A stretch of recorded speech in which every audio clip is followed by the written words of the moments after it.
Hello, welcome fellow traders. A&P Futures here presenting another how-to video. In today's video, we're going to go ahead and cover the watch list using the TradingView platform. Now, the watch list is going to allow you to insert a variety of different markets that you might be tracking or trading. It's going to allow you to see different pieces of information for those markets. You can see deep details as far as information and also news articles for those specific instruments. So first thing I want to show you is how to add, remove, and organize symbols within your watch list and where to go to minimize and maximize your watch list. So first things first, you'll notice here on the right side toolbar, the button at the very top, you'll see watch list, details, and news. So whenever you click this button, this acts as your minimize and maximize button. So let's just say, for example, you want to be able to see a bigger chart area. You can minimize it. Now your chart's a lot bigger, and you can click it again to re-access your watch list. All right, now the first thing that I want to show you are the different columns. So you have symbol, pretty straightforward, just tells you exactly what symbols you have inserted in your watch list. Last trade price, change of the day, change in percentage, and overall total volume. Now you do have the ability to activate or deactivate any specific columns within your watch list by clicking the settings button here on the top right corner. You can go and uncheck and just check whatever options that you don't or do want to see within your watch list. Pretty straightforward. Now you cannot organize the location of the columns. So from left to right, you'll see here from top to bottom. So last is always going to be first, change second, change percentage third, volume fourth, extended hours last. But you can change the width of the columns. So for example, just grab your mouse cursor and hover it over the dividing line over each column. Wait for your mouse cursor to turn into a double-sided arrow and just drag and resize as I'm doing now. Just like you would do with any other dividing area within your workspace. Pretty straightforward. All right, now let's go ahead and show you how to add an instrument within your watch list. So right now, I currently have a few instruments in there. I have a micro S&P 500. I got copper in there, micro copper, micro NASDAQ, as well as full-size NASDAQ. To add a symbol, you want to click this little plus sign here on the top right corner. And then you want to first start by typing in the symbol root. So let's just use another micro example. Let's say M2K. And once you type in the symbol root, TradingView will know what you're trying to look for, and it'll populate their search results. Now we're going to click the little arrow here that's pointing to the right. And the one thing that you want to make sure that you add is the CQG symbol. CQG symbols will typically start with the abbreviation of F.US before the symbol root.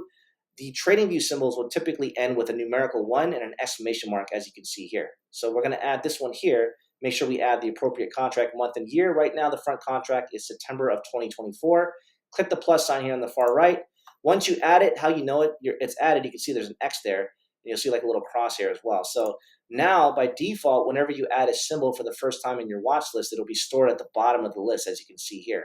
But the importance of adding symbols in your watch list is now you can click that symbol, and whatever you have going on in your workspace, let's say you have a chart, you have a DOM open, it's going to change everything to that specific symbol that you have selected in your watch list.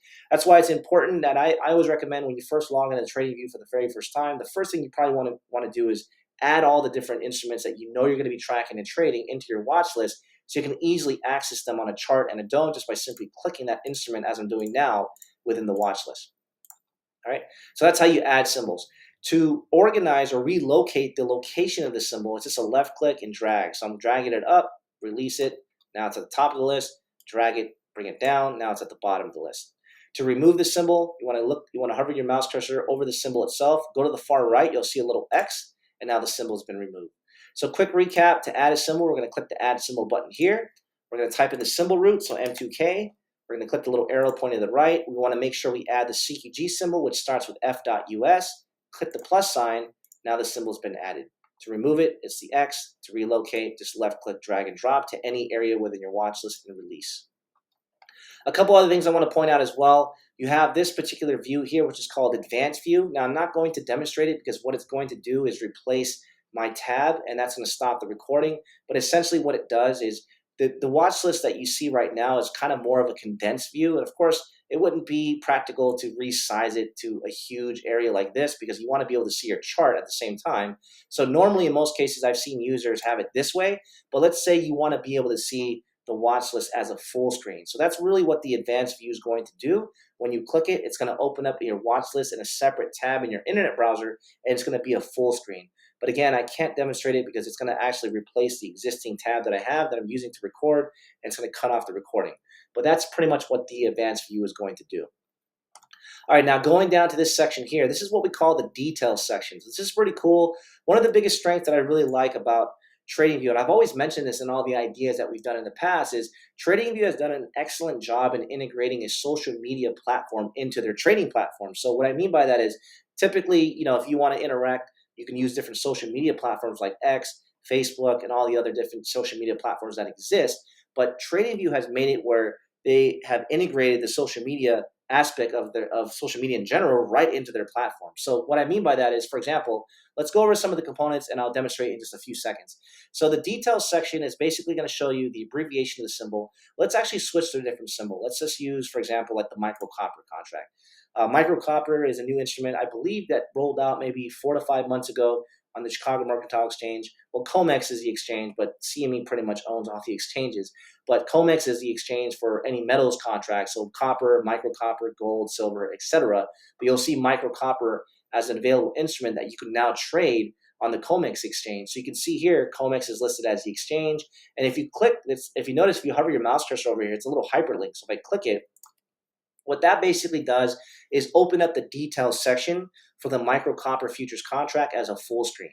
So now you can see it's the same thing on the right side, but it's full screen. So it kind of replaces the area where your chart and dome were. And now I can scroll down and look at all the different details of the micro copper futures contract.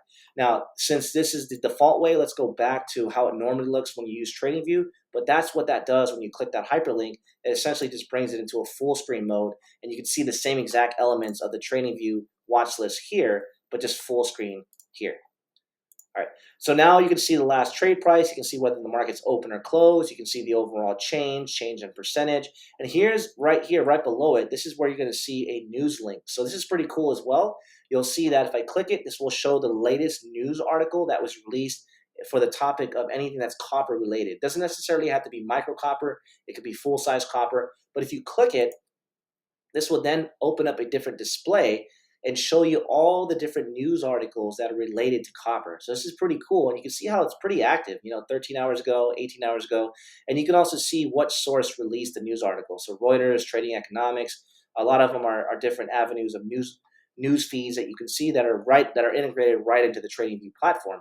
And if you actually see an article that you're interested in reading, you can actually click the article. So for example, this one at the top, which is the most recent one, copper falls on stronger dollar, China demands concerns. If I click it, this actually brings up the actual article, and I can actually now read the article. So this is really cool. Instant access to news articles for any instrument that you have inserted into your watch list.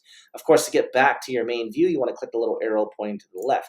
Now, real quick, I want to get back to that display. One thing I want to point out as well. Now, this is what I was talking about earlier, where I felt like TradingView's strength is how they've really integrated a social media presence right into their platform. So just like we're doing right now, we're recording an idea, but there's tons of other traders out there that create ideas themselves. So if you click the ideas menu here, now any idea that someone from the community has created that's related to copper is instantly accessible for you, and you can now click that particular idea to watch it.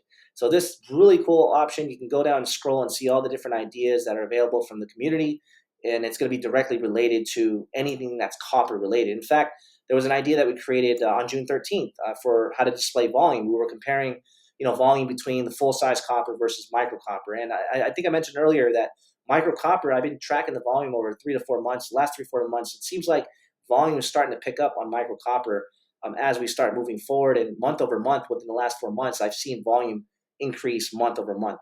So again, this is the Ideas tab. You can go ahead and click it to watch that idea, and anything that's related to the instrument that you have selected will be an idea specific to that instrument. So here's an example. If I go back to micro S&P 500, now you can see it's any idea related to the mini S&P 500 or micro. Also, Minds as well. So Minds are another social media tool that's provided for the community in TradingView, which you can have different traders interact with others, share different ideas and whatnot. And the cool thing is you can actually see who the actual moderator, or not moderator, the author of those particular minds are. And once you hover your mouse cursor over their name, you can actually follow them. You can direct message. So again, this is something that's built into the trading platform. So it's giving you instant communication to the different traders within the community. And that's a really excellent thing that I feel that TradingView has done an excellent job in doing.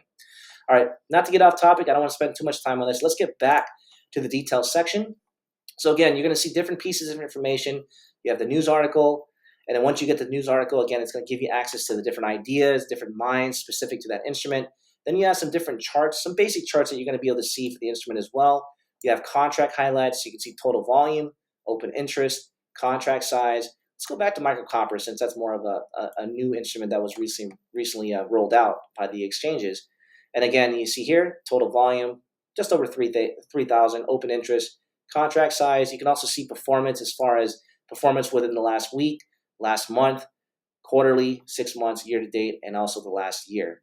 And then one other thing I want to point out before we wrap up, you'll see on the top right corner of the details section, there's these 3 buttons. This button right here was what we call metrics. Will give you a little drop down and you can select technicals. So if you select technicals, this is going to give you technical metrics of different indicators that you commonly see in a lot of trading platforms. A lot of these indicators are very common, for example, like an EMA, simple moving average, and you can just look at the different metrics. Again, this is no way a recommendation of when to buy and sell. This is morely just a demonstration of showing you where to go to access this specific tool within TradingView. Again, it's this box here with the 4 boxes. Go to technicals and it'll bring up this view that you see at this moment. To get out of this view and revert back to your normal charting, just click the X here on the top right corner, and now you can see it's right back to where we are as far as default view in the TradingView workspace. And then last thing that I want to point out, if you want to be able to disable or activate any details that you do or don't want to see within your watch list, you can click this little button here and you can see that there's all these options that are automatically checked off by default. So if you want to be able to see the bid and ask, for example, you can check it off, and now you can actually see the bid and the offer price, as well as price ranges. Again, straightforward, whatever columns or whatever information that you want to see, make sure it's checked. If you don't want to see pieces of information, just make sure you uncheck it. And this is how you use the watch list using the TradingView platform.